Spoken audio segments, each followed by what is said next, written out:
If you've been thinking about getting serious with your money, like actually serious, now's the time. The Motley Fool is offering new members 50% off their iconic stock recommendation service, Stock Advisor. This is the same service that's crushed the market with recommendations that have returned 1,057% since inception, compared to the S&P 500's 180% over that same period.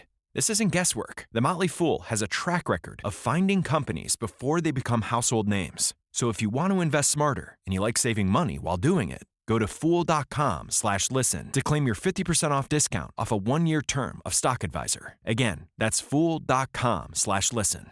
Returns of 1,057% are from the Motley Fool's product Stock Advisor and measured against S&P 500 returns of 180% as of July 10th, 2025. Past performance is not an indicator of future results. All investing involves a risk of loss. Individual investment results may vary.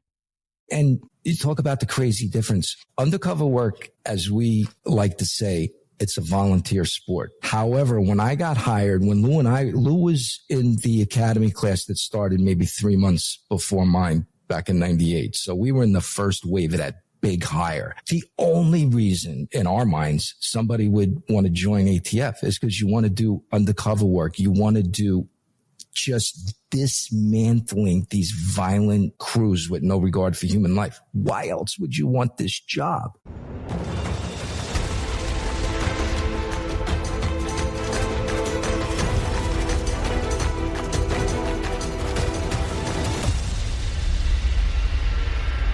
Hey, everybody. Welcome back to the next episode of Game of Crimes with Murph on the Morning. Let me tell you, we're doing this in the morning, and it has been an ordeal. You know, I've never made any bones about it. I'm not a tech guy when it comes to this kind of, especially this technical recording stuff. And our guest today, he and I have been battling this now for almost an hour to get it to work, but we finally got it. So welcome back. Thank you, sir. Appreciate you folks bearing with us. We've got a guy who was recommended to me, and we'll talk a little bit more about that here in just a minute, but he's a 35-year law enforcement professional, now retired, has been through some unbelievable events in his career. We're going to get into a couple of those. This is going to be a really, really good interview. Remember, for those that you have been around for a while, when Morgan was here, we used to have that saying, get in, sit down, shut up, and hold on. Today's one of those episodes. So it's my true pleasure to welcome Eric Emsberger. Welcome to the show, brother. Thank you. Thank you for the opportunity, Steve. Glad to be here. Absolutely, man. Thank you for coming on, and thanks for bearing with me this morning and we get through all this technical stuff. It's all good. It's like a fugitive hunt. We always got to have the phantom sighting before the real thing. Whatever it takes to make it work, right? I got all kinds of help worksheets pulled up on another laptop here trying to figure out what the heck we're doing. But it's working right now, so let's go with that. You folks know that every week we like to have our small town police blotter, and like I always do, I wait till the night before and hit our guest, hey, would you mind doing this? And I sent it to Eric last night, and just like every other guest on here, he doesn't hesitate. He read the article I sent him. It's hilarious, and he agreed to do it. So before we get into that, I just read our disclaimer. This is a show about crime. We talk about bad people. We talk about bad people doing bad things to good people. We take our stories here very serious, but we're never going to miss the opportunity to have a good laugh at some of the idiots that are out there that should have chosen another occupation than being a criminal. So Eric happens to live in Missouri, and he has a good story. I think you're going to find a little humorous. All up to you, brother. Good to go. Well, Steve, this story is brought to us from Lactaid, sponsor. That tells you right there what's going to go on, right? Apparently, a fugitive found a good place to hide. Good place to hide, bad place to get caught. But on the search, he apparently gave like a level 10 fart and said, take that one and paint it green. And he got grabbed. They said, yeah, even hard of hearing cops. Yeah, we heard that. and that was that. So now this guy's got a great story to tell in prison. Yeah, how I got caught. Yeah, that is out. I mean, it's just so funny. Yep. You know, a lot of times when I go find these stories, Eric, I'll go through several stories before I find one that I think, sounds good. That one popped up yesterday, the very first one, and I thought, that's it. Yeah, that was actually from Liberty Police Department, just north of Kansas City. And I've worked with that department when I was running the gun squad in Kansas City. Fantastic police department. Good people, good gear, completely responsive. They are out there looking all the time. Yep. And obviously they have very good hearing. And good hearing. Yeah, smell too, I guess. Yeah, well, I wonder if they'd had a dog out there. I wonder how the dog would react. Yeah, dogs like that kind of thing. Yeah, okay. All right, so thank you for playing along on that, Eric. And let's go over to Florida, where we have absolutely zero problems coming up with stupid criminals. And this one that's titled "Get Ready for Court, Jester." Court jester. Okay. So, upset at the noise of a landscaper's lawnmower, the noise that it was making, a Florida man retrieved a dagger from his car and threatened the worker with a weapon, according to cops, who say the accused was wearing a full jester costume during the incident and arrest. And I saw a picture of him, and he looks like a moron. So the landscaper, Brian Hansen, was mowing two separate lawns on a St. Petersburg street. And I don't know what it is about that Tampa St. Pete area, but it just seems like they have way more than their share of idiots over there. But he's out there doing his job. He was confronted by Anthony Marzola, 51 years old. He's the guy in the jester costume, and he lives in that neighborhood. According to investigators, Marzola became upset with the sound of the mower and retrieved a 12-inch dagger-style blade from a vehicle, began walking towards the victim. Marzola was allegedly pointing the dagger at Hansen and yelling that he could not be mowing. Okay. It's not like he was doing this in the middle of the night. This happened at 2:45 in the afternoon. Marzola advanced until the victim positioned his stand-on mower to be between him and the defendant. And this was all witnessed by neighbors. The defendant was wearing a full jester costume during the incident and arrest, according to St. Pete police. While the report does not indicate why Marzola was at home wearing a jester outfit in the middle of the day, then maybe he's waiting for the men in the white coats to come by. It seems likely that the getup was related to his operation of the Psychedelic Jester Smoke Shop, which recently relocated from Seminole to St. Pete. So poor Marzola, he's charged with aggravated assault with a deadly weapon, which is a felony. He's booked into custody. He's in county lockup. The judge says bond $15,000, and he's not allowed to talk to the guy cutting the grass anymore. Hey, Steve, thank God they're stupid. We'd never catch any of them. Low-hanging fruit, man. That's what we talk about. You're so right. So, well, that puts everybody in a good mood, especially that fart story. That's one of the better ones we've had on in a while. You know, I mean, just think about it. You couldn't hold it in. You know, the cops are right there on top of you. You couldn't hold it in. Oh, well. What are you going to say, right? There you go. Mother Nature. Okay, so how I met Eric here is through a former guest here on the show, Mr. Lou Velozzi, retired ATF agent. Lou was here, one of our original guests over 4 years ago in episode 4. And I believe, let's see, your episode here, Eric, is episode 215. So that's how long ago. Lou and I have become really, really close friends, met his family. He knows Connie. And Lou, just thank you if you're listening, brother. Thank you so much for the introduction here. We had a pre-call, which typically lasts, 15, 20 minutes. And Eric and I were on the phone for an hour and a half, telling war stories back and forth, and just basically having a good time. So, and that's just part of that law enforcement brotherhood and sisterhood you hear me talk about all the time. So, Eric, if you would, just to get this started, tell us a little bit about where you grew up, your family dynamics, your background. Where you went to high school? Did you play sports in high school, college? Anything you want to tell us about your family? Sure. Grew up originally just east of New York City in Long Island. Typical 60s family, divorced. Like just about every kid in my grade school, getting divorced was like the vogue thing at that time. So the hardship of that and living with my mom and moving from residence to residence every 60 days, 2 steps ahead of the law, actually was good preparation for doing undercover work, law enforcement in general.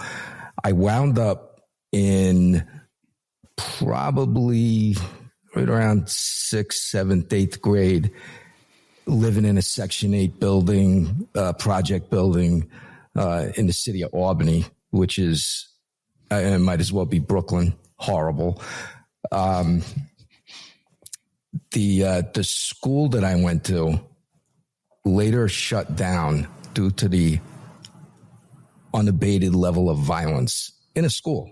It was literally, it was like one of those Tom Berenger, The Substitute movies, out of control. Teachers scared to death of these kids, getting in fights every single day, which more good training. So that was, and just about everybody, this is 7th and 8th grade, just about everybody wound up in jail. That were my little circle of friends. Wow. Yeah. My dad goes through trying to get custody of myself and my brothers. Typical judge in the 70s. Kid has to stay with the mom no matter how bad the circumstance.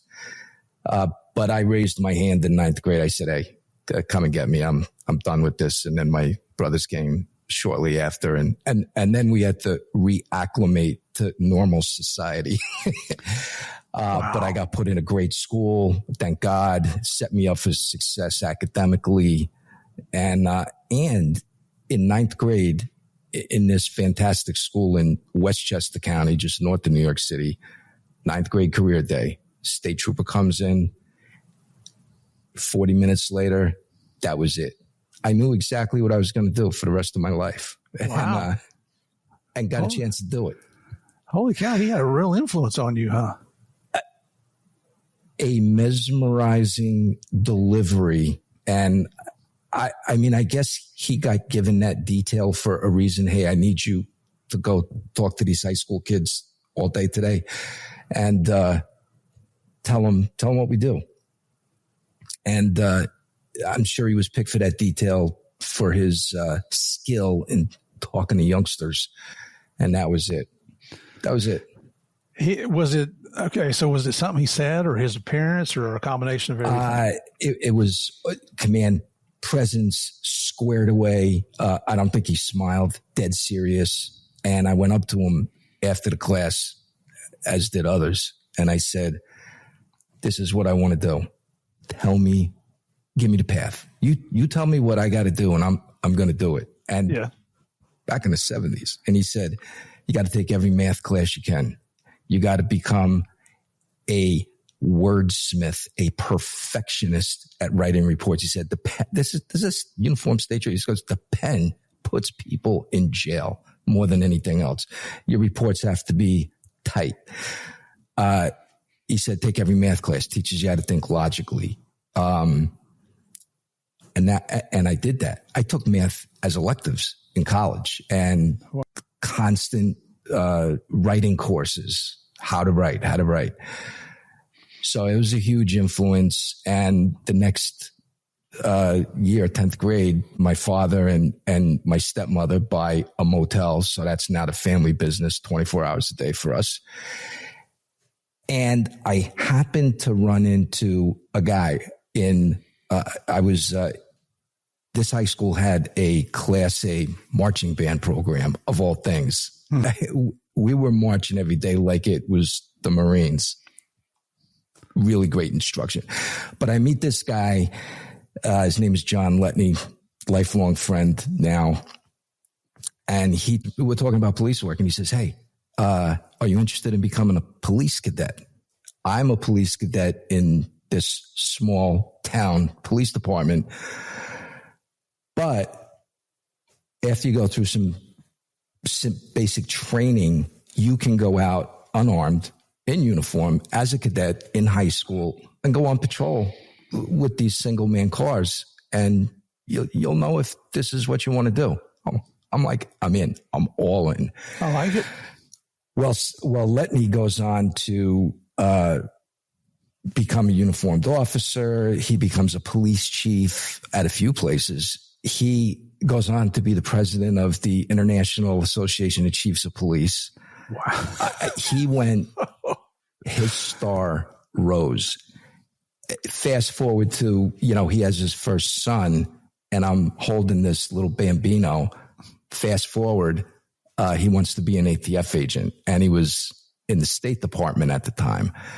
And I'm like, game on. And he's now an agent. So, but the police cadet listening to that trooper for 40 minutes, it just set the trajectory for what I wanted. And I assumed I was going to be a uniformed police officer until the age of 63, mandatory retirement in New York. I did it for less than 18 months, and course change. I knew investigations was really what I wanted to do. Little course correction, and that's what launched me into New York City Department of Investigation for a few years. Became a detective in the Brooklyn District Attorney's Office, almost 9 years, and then on to ATF. Actually, when I was in New York City Department of Investigation, a lot of quick hitter undercover stuff. Posing as a corrupt city employee, posing as a corrupt attorney, and a lot of reps, getting very comfortable with drilling into the cesspool that was New York City. I was doing so many UCs, and these were not dangerous UCs like later in life. I'm dealing with people that want to corrupt New York City employees, businesses. My bosses say, nobody else is doing the number that you're doing, and we're going to recommend you to go to the ATF Undercover School. They really have the corner on what you need to do. And they have a 1-week road show, 16-hour days, and we're putting you in it. I had never even heard of ATF. But after that 1-week school, it was like listening to that trooper. It's like all in. You drank the Kool-Aid. I'm going to go to ATF. It took me another 10 years to get there. But yeah, ATF to me, just like DEA was to you, it was like the brass ring. ATF, really the best way to describe ATF, the last of the federal in-your-face street cops. Like, that's what we did. We did a few things very well, and we never tried to be a million things to a million people. You're inch thick, you're a mile wide. Things that we did really well. Home invasion crews, pattern armed robbery crews, of course, firearms trafficking, and everything that drags you into. Any drug trafficking organization using firearms in furtherance of their operation, which led me to do awesome stuff with DEA throughout the career. And I really felt I never had a job. I would have paid the government to do this mission set. That's how much I loved it. Fantastic. I agree with you 100% because I've said on here numerous times, if you find a job that you like, you'll never work a day in your life. And you and I were fortunate enough to find that job. It was when I retired, my oldest son's like, Dad, you are DEA. What the heck are you going to do? Yeah. By the way, you and Javier, that case, I mean, everybody read the book, watch Narcos. That's, you'll be applauded for centuries to come, putting your head in the lion's mouth, the crocodile's mouth. When you talk about, like when you interviewed Billy Queen, the name of his book, Under and Alone, help is not coming. Yeah. I'm 1,000 miles away from Canis. We're it, we got to make our own luck every day. And you guys did it. You mission completion. So I say, bravo. But well done. You don't know how much that means coming from somebody like you. It's very humbling for you to say that. Thank you. just by the grace of God, we survived, and we're here talking about you today. But I do appreciate you saying as a that. Side note, my wife, now a retired federal prosecutor, and she went all the way up the food chain to the first assistant. When we said, and this was after the series Narcos had ended, we say, hey, this Narcos series, this is going to be great. And we start watching it. My wife, after that episode of that extended abuse of that female. Yeah. I'm not watching any more of this. And this is my wife. She prosecuted the MS-13 crew in Long Island that murdered a mom and her toddler in literally cold blood. The girl comes to this meeting, says, I'll bring my toddler. Surely they won't do anything crazy if I have my kid. Yeah. They killed both of them. That's horrible. In horrible fashion. Yeah. She prosecuted that. She's my bride, literally stone cold in the courtroom. She was all that. Impressive. I've watched her. I never want to be on the bad end Q&A with her. Understood. I'm not gonna win that one. Yeah. And I told you when we were talking earlier this week that my sister, who lived in Tennessee, she's passed away since, but she started watching the Narcos series, and she got to that same scene, and she called me. She's like, I'm not watching anymore. And I said, well, it's a lot of Hollywood and it's a lot of made up stuff. The important thing is that we took him down in the end. So it's very graphic. Bad things happen to good people a lot. That's why we have jobs. Yeah. I don't think Javier would mind me mentioning this, but if he does, I apologize, Javier. But he has not watched the entire Narcos series yet. And the first two seasons are about him and me, and then the third season is about him going after the Cali cartel, because he went back to Colombia a second time. And he said he started watching it and started having some flashbacks and anxious feelings. And so, God bless him. He's dealing with it, and he's not letting things like that take control of his life. So he just has chosen not to watch it. Just the fact that America produces citizens willing to go into harm's way months, years at a time, help is not coming. America is replete with those kinds of examples. And even us in the business, when we see it, we expect good work, excellent work every day. But you guys were beyond that.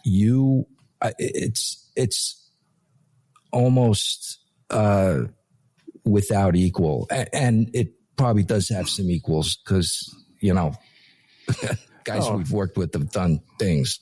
Oh, we've had a lot of the ATF guys on here that were doing the deep cover stuff. Jay Dobbins, Jay Chris had Chriser come on, mm-hmm. Lou Velozzi, Billy Queen, Ken Croakey, even had him come on. I mean, your agency's full of studs that I wouldn't do any of that stuff. Steve, and you talk about the crazy difference. Undercover work, as we like to say, it's a volunteer sport. Right. It's a volunteer sport. However, when I got hired, when Lou was in the academy class that started maybe 3 months before mine back in 98. So we were in the first wave of that big hire. The only reason in our minds somebody would want to join ATF is because you want to do undercover work. You want to do just dismantling these violent crews with no regard for human life. Why else would you want this job? And then as the years went, those kind of people were not the 100% of the academy class anymore. There were, I always like to say we don't hire introverts. Like there's other places like the post office maybe. But, I started to see a little bit degrading of the people's agents' motivation of why they wanted to come into this outfit. Now, we have a world-class arson and explosive program, and guys literally came in to do that. But but they approached that discipline with the same zest that guys like you and me went after, the other types of crime. Yeah. And whenever there was like a problem person, and they said, bosses, big bosses above me, what are we going to do with this? And I'm like, well, why don't we start with the panel interview? 4 people went thumbs up. And they went to an academy. The academy staff knew. And hey, if you can't qualify at the ATF Academy, they'll shoot a pallet of ammunition to get you to that mark. And I'm like, the academy gave them a thumbs up, knowing full well this is a mediocre at best product. And then they did not excel in their first assignment. And it's like, what are you going to do? It's like, hey, can you just bring the G ride back when you retire? Yeah. We'll see you then. Luckily, very few of those. Yes. But it was unmotivating to see when you contrast it to like the guys Lou and I were hired with and the senior vets that came in to teach us. Those guys, I'd like to say we were, awesome. These instructors that came in, Bayless, Carlos Canino, these were like titans of industry, captains of industry. And there was no fluff. There was the ruffled feather Olympics were alive and well. Yeah. I understand. And just like listening to that trooper way back when, like Canino, Bayless, all those guys that came in, edge of your seat. I'm like, oh my God, I landed at the right place at the right time because this is exactly what I want to do. And got to do it. It was a blast. And and when you retire, it's, I'm really worried that, I was a cop for 38 years. I don't know how to do a lot of other things. I mean, fortunately, the narcos thing came along, and that developed into our speaking business, which gives us the opportunity to hang out with law enforcement around the world now. So it's, I live just like you. We live vicariously through what the real cops are doing now. But at least you still maintain that brotherhood. I go to the gym several days a week, and I know some of the trainers there, but the other people that I know in the gym, and I went this morning, it's packed. The only people I really know are other cops, and cops will introduce me to cops. And that's the discipline. I think it's the factor that Social Security may run out of money paying us out someday, because I plan on living forever. Yeah, there you go. If I can, every single day.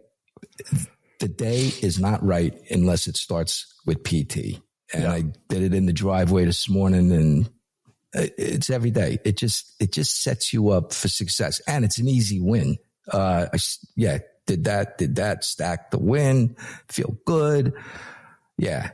Yeah. It's I'm paying here in retirement for thinking I knew how to lift weights when I was a cop, because I didn't. And, some of the activities you get involved with that later in life start hurting, arthritis sets in, I've had cervical fusion in my neck. I've had to reattach my bicep on my right arm. I've had the torn rotator cuff over here, and tendons and ligaments torn and ripped, and things just freaking hurt. There's no way around that. However, look at guys our age that PT was an afterthought. Their volunteer sport was Costco sheet cakes, and they've got real problems.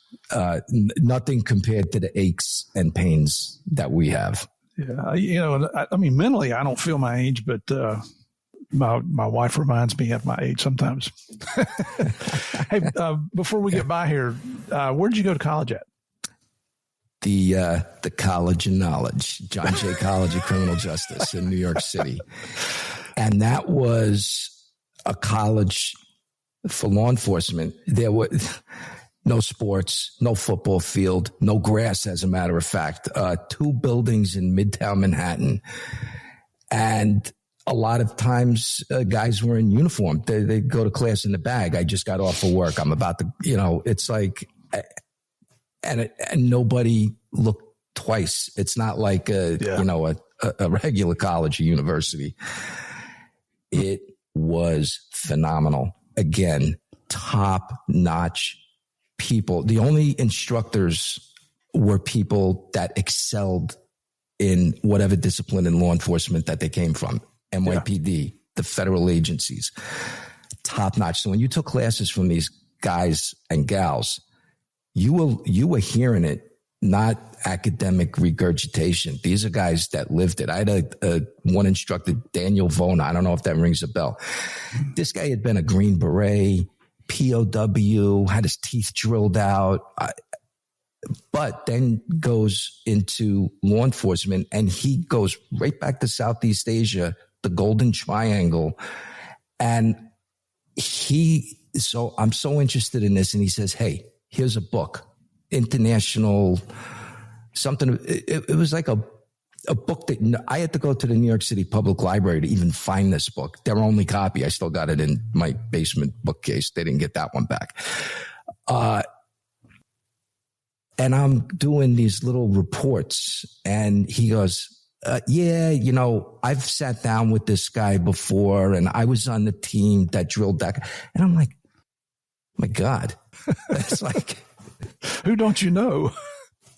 Yeah, and he was only like 5'5". I mean, tiny little guy. But when this guy spoke, unbelievable. He comes to another buddy of mine. We're both in John Jay together. Guy named Matt Allen. He went on to be like the deputy director of customs, like he another guy that went far.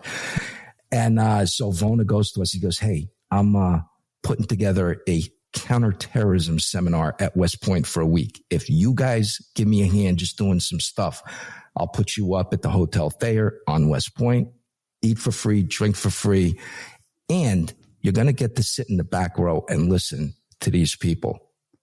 And wow. So one of the guys that was a prominent speaker, Richard Marcinko, who had just started SEAL Team 6, the guy that invented that. And again, edge of your seat. We were drinking with that guy every single night. And the stories. Yeah, again, it's like if I was going to go the military route, that guy, after 3 or 4 nights hanging out, that would have been it. That would have been what I did. Yeah. That's fantastic. And John Jay College, man, it has a fantastic reputation within the law enforcement field. I'm a Southern boy, but before you got into law enforcement, did you do an internship through the college? I did. Yes, I did an internship through the New York City Department of Investigation. And if you wanted an internship, and John Jay was, it was a requirement. You had to do an internship.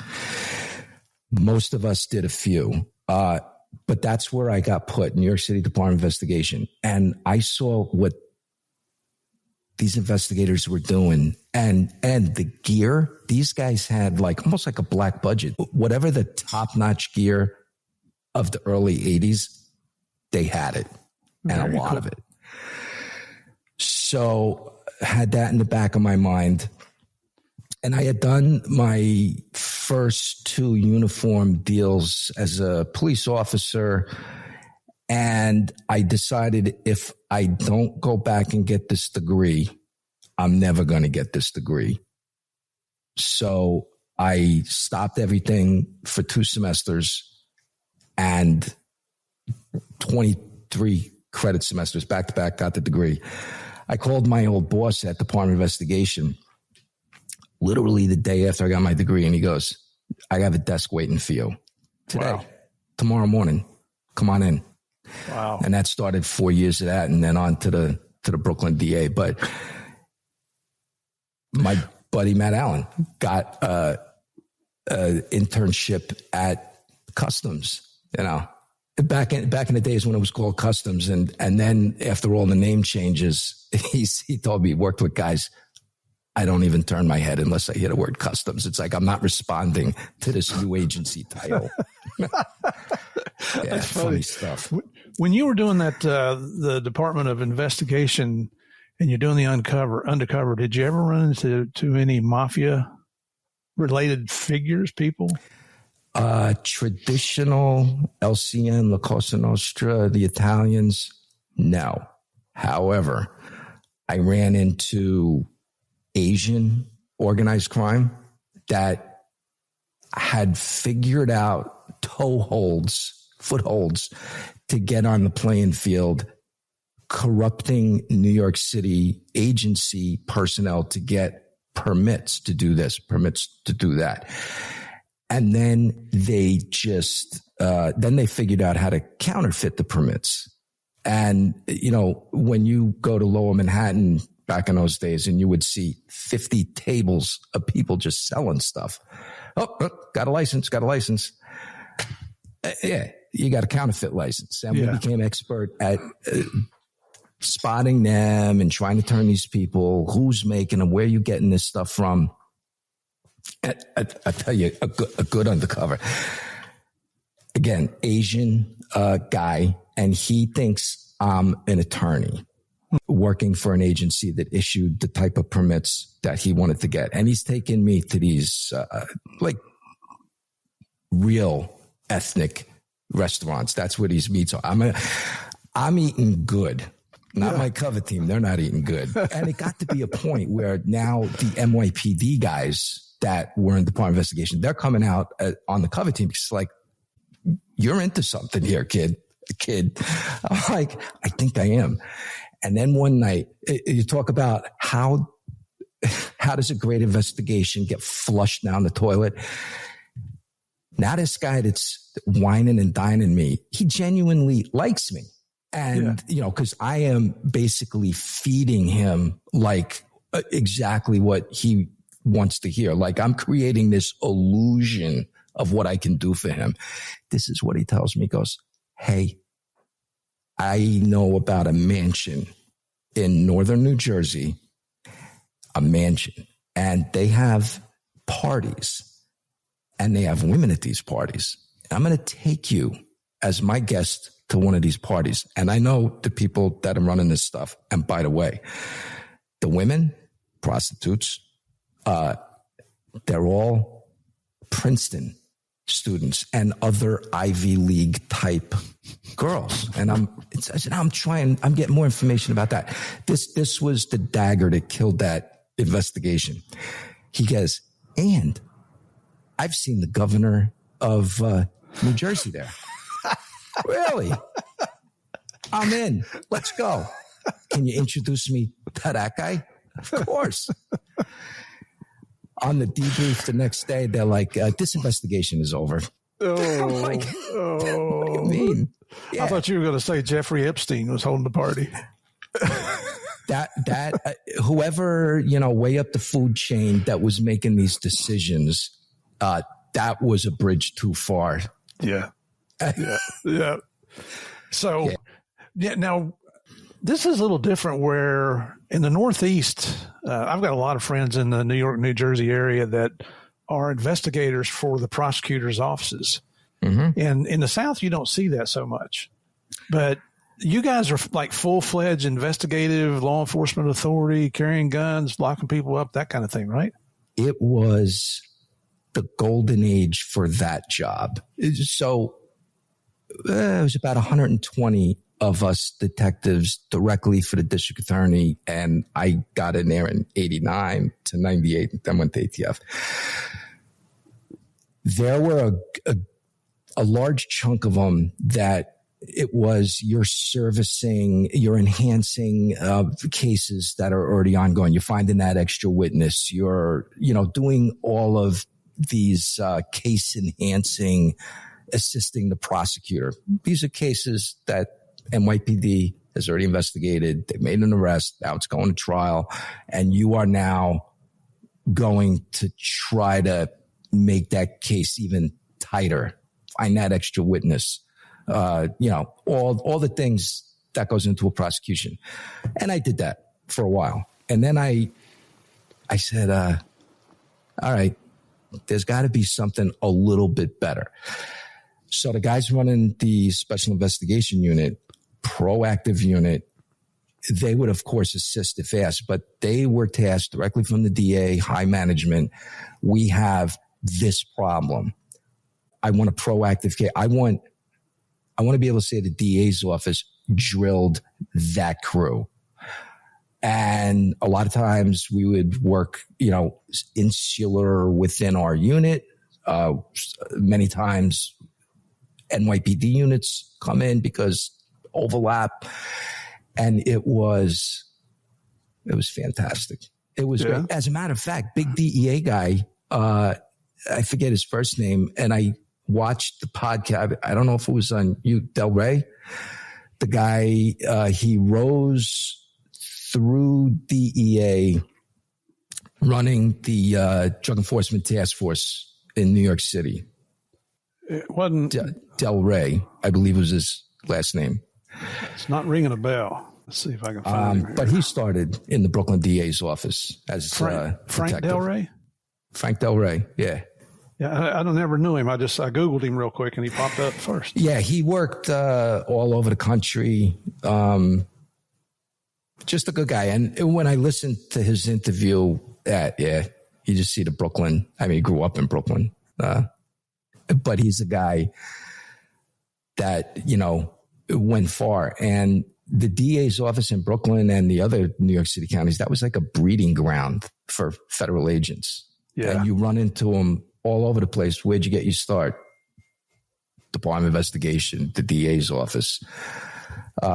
So, it was just an enhancer. You came into a federal agency literally ready to go. You already had the foundational how to interview, how to get a rapport, how to conduct a surveillance, use of electronic surveillance equipment. You had a good overall knowledge where you could hit the ground running. And the veterans that would normally say, it's going to take 3 years just to get this guy to figure out how to get us a sandwich for lunch. And they loved it. It's like, we're hiring the right people. Every single person in my academy class had either been a detective, a cop, or a federal agent from somewhere else that heard about all the stuff ATF was doing. So a salty group and ready to go. Yeah. It was great. I want to ask you about an incident that occurred when you were with the Brooklyn District Attorney's Office. When you came out of the building one day, what happened out on the street? Yeah, great. Again, I was in the Special Investigations Unit, and one of our guys, to give you the quick version of it, one of our guys had done a case, and this is like in 96, mid-90s, crack war. The Colombians were operating in Queens, ground zero, but throughout the city with the kilos of cocaine. You could literally find them in garbage cans. They were like everywhere. Sounds like Miami. Yeah. So one of the guys in the squad, he says, hey, I arrested this guy. I've been looking at him. He had a kilo on him, and I got him in the office.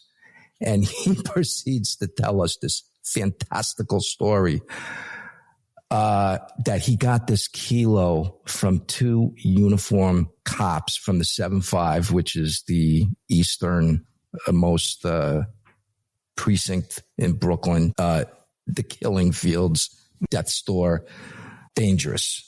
And he goes, we break the story down, and he says, I am a drug dealer. I bang drug dealers' girlfriends. I am in the know when money's being moved, when kilos are being moved.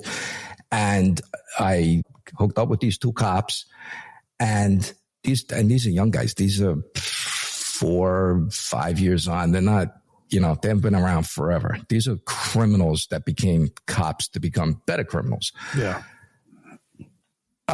They give me kilo. I tell them where stash locations are, kilos, large sums of money. They go in, grab everything. We split the money. They give me the kilos. I sell them. Then we split that money. Fantastic. we had a payphone on the wall in the office. And we're like, you're going to make a recorded call now because I want to hear this. Uh-huh. We call the desk of the 7575, Sergeant so-and-so. And now we got our cooperator on the horn. He's like, yeah, so-and-so there. Oh, he's right here. And he goes, I got another one. Yeah, we'd given him a script. And they go, yeah, well, we're doing a day tour tomorrow. So it's got to be after 4:00. And I'm like, okay, they're a little predisposed to commit this crime of robbing, burglarizing kilos of cocaine and money. Good. We controlled a 3-story apartment. We had a safe, keys to the apartment, how to get into the safe. The bird brain cooperator tells these 2 cops, there's a few kilos, there's going to be a lot of money, and they're not going to be home at this time. Boom. Cops go in, the big video of their face going into the safe, taking out 2 fake keys and $50,000 cash. Split the money. They give our kilos back to the cooperator. He said, yeah, sell them and we'll whack that money up. Good to go. So we were like, well, that happened. Wow. That happened. So we go, okay, deal number 2. You're going to tell them that a courier that's moving $300,000 from A to B. He's a courier. That's it. He moves money. It's not, an arch criminal. Good. They're going to do a car stop on duty and relieve this guy of $300,000. And back in those days, who knows better than you, Steve? Pulling cars over with gym bags of money, not uncommon. And the Colombians, they would be like, hey, whose bag is that? Well, I don't know. Not my bag. We say, well, we're going to take custody of that for safekeeping. Might be somebody around that would want to take that. And they would start shaking. And they knew to ask for one thing. Well, you got to give me a receipt. Yep. Like an official receipt that you took this money. Because if I come back with no receipt and no money, I'm going to be tied to a chair and I'll be pieces and parts all over Brooklyn. Exactly. So we used to tell them, you know what? No receipt today. A little bit of information and we'll think about a receipt. But, and people would say, how did you find out about that? Well, that's one of the ways we found out about stuff like that. So anyway, these 2 cops are good to go. They are going to do a car stop, grab this courier, $300,000. I had been with the cooperator all night in a hotel room with another detective because this guy is in pocket. He's not going anywhere and he's not calling anybody either.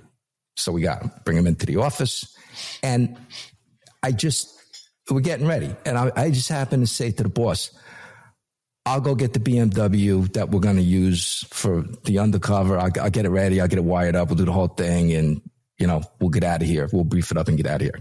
Good. So when I come out of the building with, the PD radio in my hand and looking like every other plainclothes guy with the leather jacket and all of that. And there's a guy right in front of our building. This is where like 300-400 cops a day are in and out, directly next door to the Brooklyn Law School. It's Martin Luther King Day. Martin Luther King Day, 1996. I mean, thank God it was 1996 and not 2006 for, the uproar. Right. Al Sharpton is holding a protest march. He's going to shut the Brooklyn Bridge down. Fantastic. So 10:30 in the morning, I come out of the front doors of our building and I see a guy waving like a transit summons, like he jumped over the turnstile. Where do I pay this? And I'm like, black guy. It's like Martin Luther King Day. It's no government offices open today, but tomorrow. And I point with the radio. This is where you go. I never saw the second guy. Second guy just hits me so hard from behind. I've never been. He basically shatters my nose off the jaw connector or whatever. And that was as good as it got for me. That was the opening salvo. And the original guy with the ticket, I never saw this, but a bus driver witness says as soon as this whole fight situation started with you, that guy pulled out a gun, stayed there for a few seconds, and then ran. Was he connected? Because he ran when I started in with this guy, like, hey, I'm a cop, moron. Get on the ground. And there was no getting on the ground. He never said anything. And it was just, the fight was on. I was not winning. There was blood everywhere. And I'm trying to throw out a help call on the radio. Radio kicked out of my hand, a busted tendon. Finally, get this guy off of me. Now we're both standing up. He's shoved out to like the curb sidewalk. And I now I have my gun out. And I'm like, get on the ground. Stop. Police, don't move. Yeah, police, don't move. And this guy just looks at me right into the waistband, charges at me in that like football position, tackle. And I'm like, that's it. Boom, boom, boom. 2 to the chest, 1 to the head. Boom, he goes right down. I got 2 good upper chest shots, but because of his position, they both like exited his lower back. So they traveled through like 20 inches of him. Lost a kidney, chunk of liver, a bunch of intestine, his spleen. My headshot went through his hat. Good for him. It was fine for me too. Wasn't his day to die. He went down, and but I got blood everywhere. There were uniformed guys around the corner investigating a burglary. They came running around. A fire truck was around the corner. They came over, and one of the firemen had just went to the fire department from the police department to get away from this kind of stuff. And here he is. But the first uniformed officer, he starts screaming into his radio. It's like, there's a cop shot in the face, cop shot in the face, confirmed. Well, you put that over confirmed cop shot in the face. Everybody's coming. Yeah. Aviation, highway, emergency service, every ambulance in like the surrounding 5 precincts. The entire world came to that. And now I'm trying to say, I'm not shot. You don't know. I'm like, okay, all right, fine. I'm just going to sit here. There were 2 detectives that had made the turn from where this protest march was on Mark Carr. They just made a collar, and they had this guy in the back seat. And they roll up, and I never forget. I mean, this whole scene is going on. I'm like, half out of it. And the detective comes up and he goes, hey, kid, got nothing to worry about. See you in the grand jury. Good job. Little did I know that him and his partner basically like one of those in slow motion. They're watching this thing, as is the handcuffed perp. So I talked to this guy later down the road, and I did see him at the grand jury. And he goes, the guy in the back seat that we arrested starts screaming after, was stopped. He goes, I saw everything. I want to be interviewed. I'll test. This kid, so this arrest, this career criminal guy, you know what his statement was? That cop waited too long to shoot him. I would have shot him right away. I'm like, well, that's good for you. I'm like, winning. Yeah, so I was out of work for 16 months, operations put back together. I said, make me look like Travolta, try your best. Well, they did a good job, yeah. I see it. But I get told, hey, we can medically retire you if you don't come back in a year. I said, hey, I want to go to ATF. I can't go as a 3/4 medically retired cop. They're not going to take me. What little did I know, there actually were a few cops that were medically retired and got into ATF. But they said, okay, yeah, we like you, kid. We'll just come back when you can come back. And, the rest was history. 2 years, that was in 96, 98, I went to ATF. What happened to the perpetrator, the guy that hit you? He lived. He got 1 year in jail. He was out of jail before I was back to full duty. And as soon as he gets released, he was living up in the Bronx at that time. He commits this vicious rape. And he got a huge chunk of time off of that case. But then so I'm hearing about this and I'm like, if I killed this guy, this victim would not have had to go through that. Cause I actually had felt kind of good that I didn't kill him. Right. Not that it would have, that I did something wrong and now I got to live what I killed somebody. But even though this guy ritually deserved what he got, I was glad that I could say, I've not killed somebody, So that was good. And you know what? Only cops think like that. Like, you talk to any of these other gangsters. Like the guy in the back of the detective's car. I'd have popped him earlier. Yeah. It's like, you waited too long. Yeah. We like to call that trying to de-escalate the situation. Exactly. There, when you were talking about the cops, the dirty cops there at the 7-5, we say anytime that there's a corrupt cop out there, our saying here on Game of Crimes is nobody hates a bad cop more than a good cop. So true. I can't remember the name of the DEA guy who hooked up with Joe Hall, 7-5 detective. Joe Hall was investigating a bunch of El Campanilla, Dominican drug-related murders. The DEA agent had like the DEA end of it. They team up together, and the two of them, with help from others, drilled the Mike Dowd corrupt case out of the 7-5. That was like an NYPD guy from the detective squad in the same precinct teamed up with a DEA guy, and they crushed that entire little cell of uniformed guys that were, the balls on these guys doing armed robberies in uniform, burglaries. Crazy.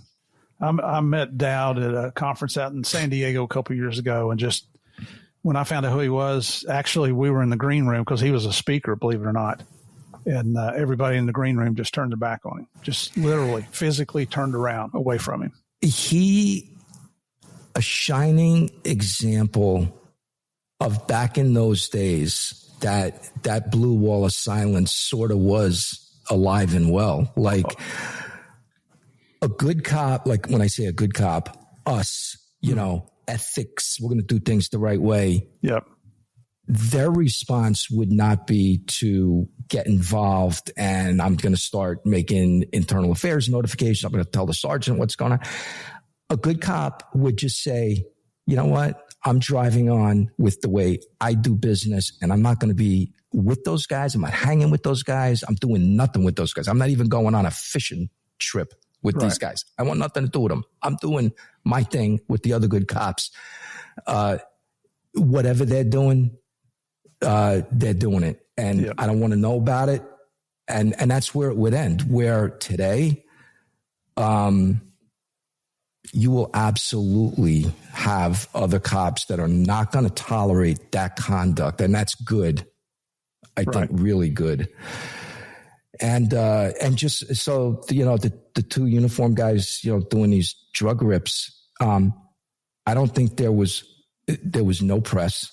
There were no big press conference arrests. These guys were drilled so dead silence. There were other cops in the precinct might not have even known what happened to these guys. The NYPD, as phenomenal as they are at what they do, the high command image, they do not want yet another.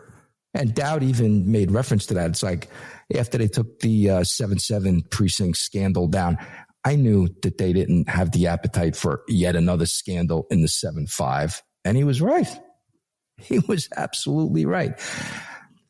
But that is not the way it is today. And even the rare ATF agent that did something outrageous.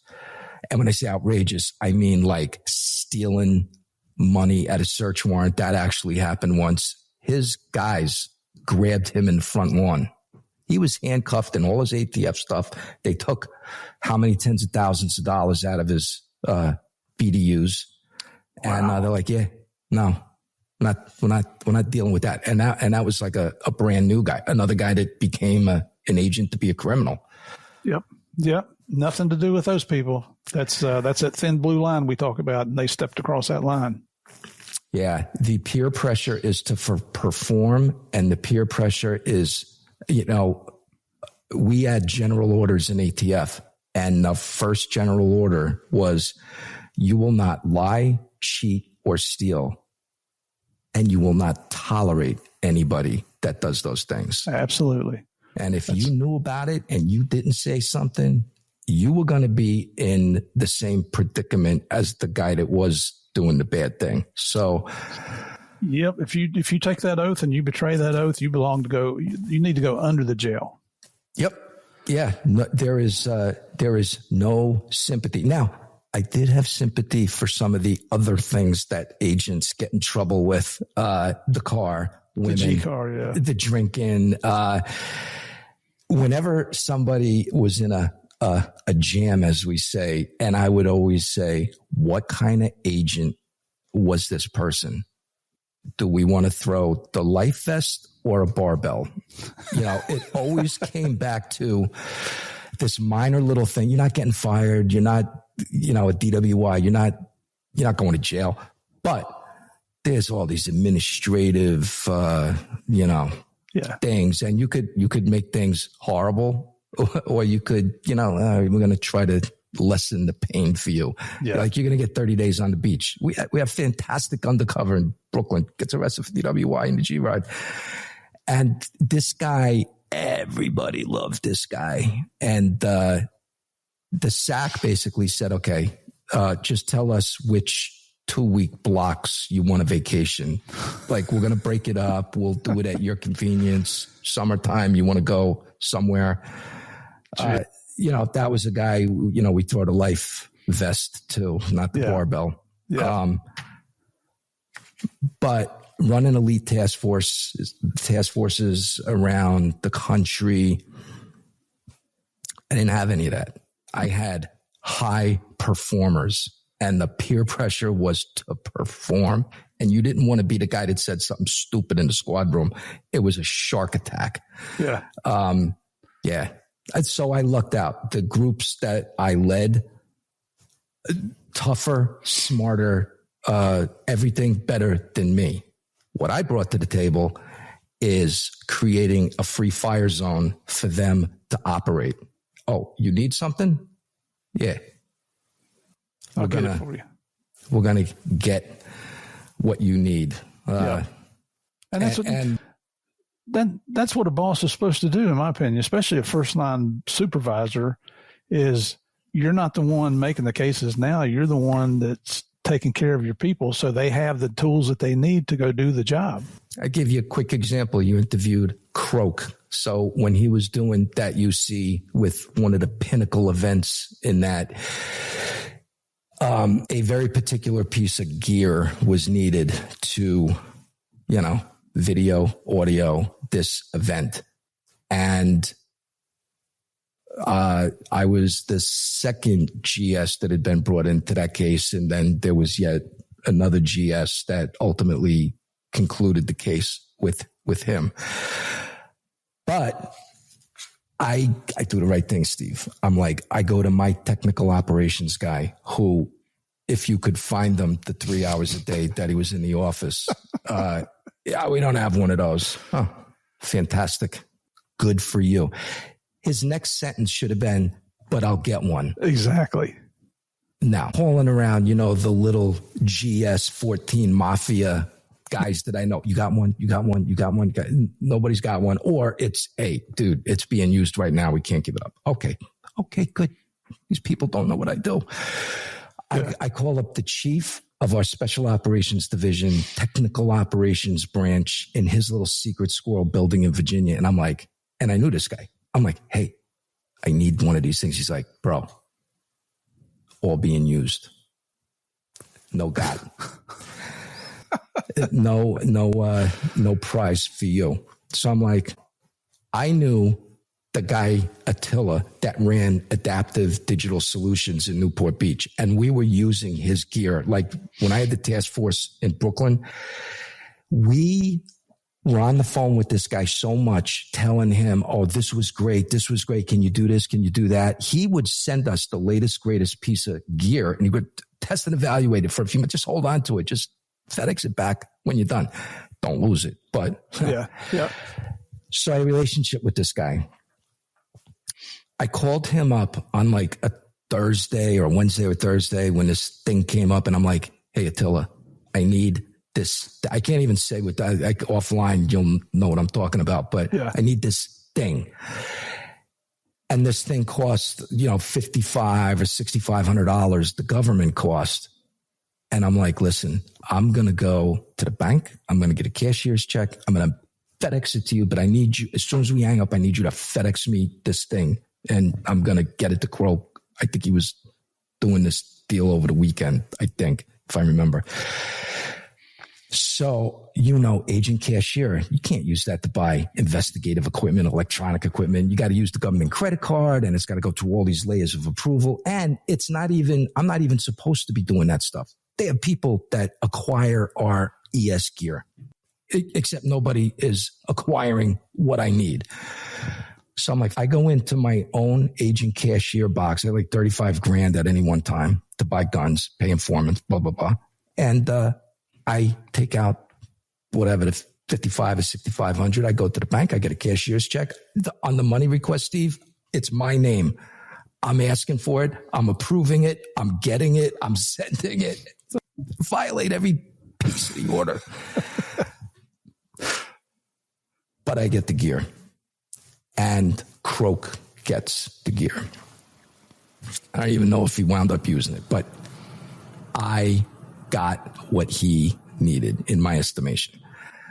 My ASAC calls, and he's like, when he gets my money report, because I didn't even call. I mean, I should have called to ask permission, but when you know the answer is no, don't call, because you ask for forgiveness later. Yeah, you don't want to do something after the boss says no. So I didn't ask. I just did. And he called me up. He's like, what's wrong with you? He's like, what did you do? Do you know how much trouble? And I'm like, and I tell him the whole story. I'm like, hey, everybody who was supposed to help me wouldn't or couldn't or whatever. So I helped myself. I helped the undercover who needed something. This goes all the way to headquarters. The chief financial officer for ATF now is calling me direct. Thank God this guy had been a hard-charging street agent before going into management. And he's already been told the story from one point of view, not mine. And he goes, just tell me what you did. Why did you do it? Tell me your story. I tell him the whole story. He goes, I get it. Your guy needed something, and you did what almost no other supervisor would be willing to do. You executed. You got him the gear. Good. He goes, I'm going to send you a check for all of that money. Cash it. Put it back in your box. This never happened. And by the way, don't do it again. Okay. Thank you. and a few other things about doing things that guys need. And I'm like, I try to play by the orders, but when the orders don't work for me, I get my people what they need. My going away party from New York to come out to Kansas City. Howie Stern, love that guy, hardest working agent in New York City. Howard Stern, his real name. Yeah.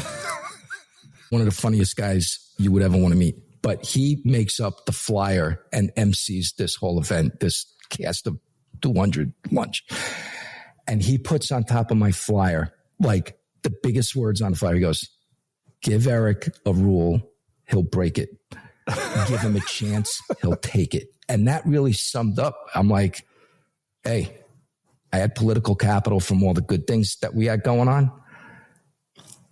And if my guys needed something, I got it. There you go. I mean, that's fantastic. I would go to these boss conferences, these GS14 national conferences, and I would the typical high command from headquarters. It's like, hey, does anybody have any questions? Is there any need that anybody has identified that would be helpful to all of us in the room? First hand in the air at every one of these. And I'm like, yeah, I have one or two things. And I would tell them, I'm like, because I was not an operator on our special response team. It's like, I need the 10.5-inch barrel M4 that the SRT has. The field agents, M4s, 16-inch in a car, which is our office. It's like, it's a little unwieldy. I need the short barrel. And a suppressor would be nice too. And these guys from headquarters would look at me like I was a Martian, like I'm a cancer cell that somehow got into ATF. They're like, no, that is never happening. And then I would say, oh, by the way, my task force officers, I need them to have ATF radios in the TFO car. I need them to have emergency equipment and all of that. And this is what one guy from headquarters said in front of everybody. He goes, do you know how much that costs? And I'm like, I can tell you how much an agent's funeral costs. Yeah, exactly. Because my guy in Long Island that was shot and killed apprehending an armed robbery suspect, that funeral was like $33,000. You know how much ATF paid to that? Zero. No component in ATF to pay for a line of duty funeral. I made friends with the funeral director and I said, hey, how soon do you need this money? Because I am not going to the widow and telling her that there's this $33,000 bill coming. And he goes, a year. Can you do something in a year? I'm like, yeah, good to go. Well, I start utilizing all these services in New York for crime victims. And then I find out, oh, if you're a crime victim of a murder, which is exactly what this was, oh, we'll provide up to this amount for a crime victim's funeral. And then I go to Social Security. They have a component to pay for a crime victim. So I'm finding all of this government money that's available to crime victim. Good. I think I got like 31 out of the 33 paid to the funeral home. And the horror of it was a month, not even a month, 3 weeks before my guy was killed, his mom died. The funeral, the viewing, the same room 3 weeks before that we all went for his mom. I mean, it was like tragedy on top of tragedy on top of tragedy. And then his widow, I finally tell her this story and she goes, hey, I'm going to take care of the other little bit of money. You've done more than enough in that regard. Okay. Yeah. I felt bad that it was that she would have to send a check for 50 cents, much less, like $2,000 or something. But, another example, and I'm sure any other boss would have absolutely done the same thing to try to help. But yeah, that's the attitude I had, Steve. It's like, if my guys need something and it's in my power to get it or, somehow get it. Well, I'll tell you another great DEA story. Oh, talk about taking care of your people. I had the task force in Brooklyn. We do this initiative in the 7-3, which is right next to the 7-5, but we're working in the 7-5, 7-3, 7-7 because we're working with the housing cops. I think it was before the merge. There's like 40 housing projects in that east-west line, 7-7 to the 7-3 to the 7-5. It's just horrible. I mean, horrible that any kid would have to grow up in these. I didn't even grow up in one that was as bad as these. Mine was bad, but not that bad. Wow. And so I'm working with these cops, and a deputy inspector, CO of PSA 2, Police Service Area 2, which is the housing guys that covered all these. And when we're doing ops and you want to get a photograph for the TAC plan, the operational plan, like here is a daytime colored photo of the relationships, the parking lots, the buildings. And, if we have a guy squirts out of containment, where do we need to be? We're working off the original blueprints, like from Robert Moses days when this stuff was built. And I'm like, would color photographs of what this looks like today? Because I know it didn't look, parking lots and all public areas. Oh my God, dude, anything you could do. Love you long time. Challenge accepted. And again, we have a whole order on air ops. Got to write memos up the chain to get money spent, to get this done, pictures, whatever, anything having to do with an aircraft. Well, F that. I knew, and I wish I could remember this guy's name. He was a pilot of a helo out of JFK, DEA, but I think he actually sat out in Long Island. And I called him up and I'm like, hey, these cops, we can do a really great thing for these cops. Can you just go take, we'll take a bunch of photographs and we'll, make a good thing, give it to the cops. He's like, oh, done. He goes, I'll let you know. Okay. I don't think anything of it. He comes in a few weeks later, binders, color photograph, 42 housing projects. Wow. Here's all the DVDs. They can manipulate the data any way they want. Here are 3-foot by 6-foot wall maps, wall photographs of this project, that project. And I'm like, oh my God. I go into the bosses at PSA2 and I'm like, kaboom, here you go. DEA, they're the ones that did all of this. I don't even know how they did it. And they were like, it was like an 8-year-old kid that got the new bike at Christmas. They couldn't have been more thankful. I get a call from ATF headquarters very soon after. And they go, hey, did you call DEA to fly an air mission for you? I'm like, well, yeah, I know a guy in the pilot and he said, no problem. I knew it was going to be a big problem. And they go, we just got a $13,000 bill from DEA. Jet fuel, hotel rooms. And this whole thing, I'm like, and they're like, you violated every part of the air order for ATF. Don't you know you're supposed to? I'm like, yeah, I know I'm supposed to do it, but whatever. I knew a guy and he said he would take care of it. And it got taken care of.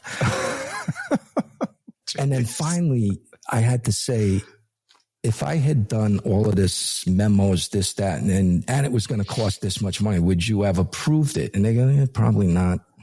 And I'm like, well, there you go. That's the bottom line. I call my buddy. I'm like, how did you do this? By the way, there's a $13,000 bill. They're going to pay it, but he goes, oh, I didn't use a helicopter. Oh no, we used a Lear jet with the CIA belly digital camera. Oh my gosh. And that particular aircraft was in Bogota. I had it flown back to New York, crew of 4. And there was one fine sunny day in PSA2 when a Lear jet was doing strafing runs over these housing projects to get all these pictures. And I'm like, I owe you a lot of beer for that one. And he's like, hey, if you're going to do it right. And I wish I could tell you the name of DEA who from Bogota and everything else. But I mean, you've probably been on that plane. Well, not, hey, what's the sense of having the job if you can't help your friends out? That's right. And if you're going to go big. So, hey, listen, we've been going for quite a while now. So what we're going to do is call a stop for today's episode. Everybody, Eric has agreed to come back tomorrow. We're going to get into more of his ATF stories, one in particular about a murder for hire that I know a little bit about. We're going to know a lot about that case after tomorrow. So be sure to come back. Thank you for joining us here on Game of Crimes. And until tomorrow, look forward to seeing you then. God bless. It will be its money's worth. Thank you, Steve. Yes, sir. Thank you very much.